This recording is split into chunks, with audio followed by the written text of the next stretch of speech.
Bienvenue dans les coulisses de VG Pâtisserie pour une nouvelle vidéo. Aujourd'hui, nous allons réaliser le crémeux citron, recette que vous pouvez retrouver dans le livre Pâtisserie Vegan aux éditions La Plage. Pour cette recette, nous aurons besoin du jus d'environ 3 citrons, donc 150 g de jus, 150 g d'eau, le zeste d'un citron, 150 g de sucre de canne blond, 75 g de fécule de maïs ou maïzena et 60 g de margarine. Alors, je commence par verser les 150 g de jus de citron jaune, donc jus de citron jaune ou jus de citron vert. Je verse ensuite 150 g d'eau, de l'eau froide ou tempérée. Je verse ensuite 150 g de sucre et mes 75 g d'amidon de maïs. Attention, dans cette recette, il faut absolument utiliser de la fécule de maïs ou la marque Maïzena et non de la fécule de pommes de terre, de l'arrow-roots ou autre chose qui vont donner une texture vraiment glaireuse. Là, il faut utiliser de la fécule de maïs qui va apporter une onctuosité à la crème. Donc là, je commence à mélanger en dehors du feu.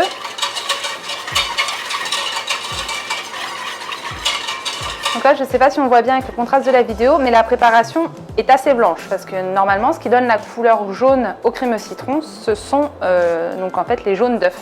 Donc là, pour parer à ça, nous allons ajouter une pointe de colorant jaune ou une pointe de curcuma. Il faut y aller vraiment très léger parce que ça colore très vite. Donc là, c'est vraiment essentiellement pour le visuel, hein. Au goût, après, si vous ne voulez pas utiliser de colorant, ce n'est pas obligatoire, mais votre crème sera blanchâtre. Avant de passer à la cuisson, nous allons ensuite zester notre citron, donc bio, bien sûr. Donc là, les zestes de citron vont nous permettre vraiment d'apporter du peps à la crème. Vous pouvez aussi mettre des zestes de citron vert, ou mélanger les deux. C'est assez sympa. Ou des zestes de pamplemousse, etc. Vous pouvez vraiment varier la recette. Là, c'est une recette de base, mais après, vous pouvez vous amuser avec d'autres agrumes. Dans les mêmes proportions, exactement les mêmes proportions. Donc que ça soit pour l'orange, pamplemousse, citron vert, exactement pareil. Ou le yuzu aussi. Et voilà. Nous passons ensuite à la cuisson, donc sur feu moyen ou moyen doux, pas fort, sinon vous allez cramer en fait le fond de votre casserole. Donc il faut absolument fouetter sans cesse pour éviter que la crème justement accroche au fond de la casserole.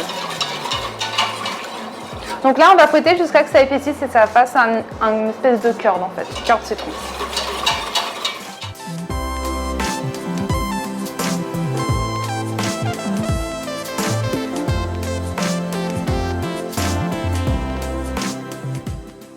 Il ne faut pas hésiter à baisser la température quand vous voyez que ça commence à épaissir pour éviter que ça prenne, que ça colle au fond de la casserole. Et voilà, hop.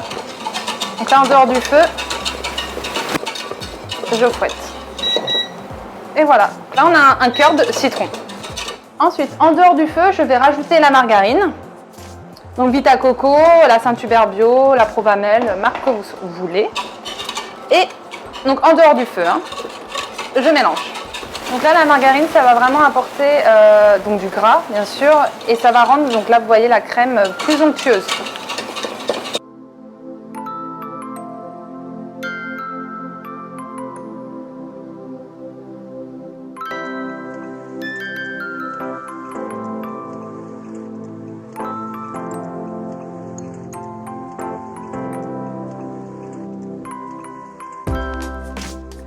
Une fois la crème citron terminée, on va la verser donc dans un récipient pour ensuite la conserver au réfrigérateur.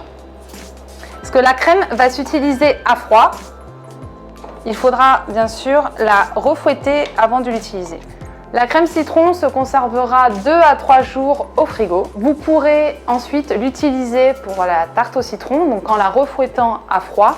Vous pourrez aussi l'utiliser par exemple pour faire une mousse au citron en la fouettant avec une crème soja qui se monte. Vous pouvez aussi l'utiliser pour faire par exemple des viennoiseries comme les bichons. Donc c'est de la pâte feuilletée avec du crémeux citron.